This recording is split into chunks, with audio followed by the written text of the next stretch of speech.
Students of class 8B, my name is Krishnansh. And my name is Animesh. Today we are giving a closer activity of chapter 10, sound by example of metallophone.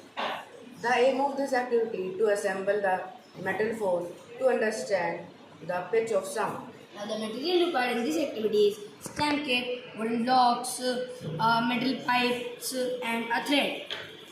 Now the learning outcomes. First, impact of the sound on the loudness and the pitch of sound.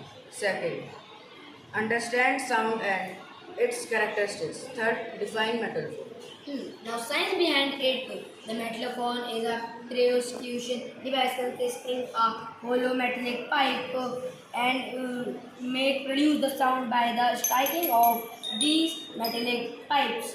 The long pipe creates the less frequency and low vibration, and the shortest pipe create the high frequency and more vibrations.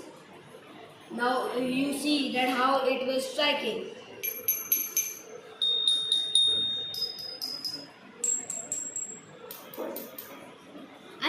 I hope that you understand about the metal. And thank you and have a nice day.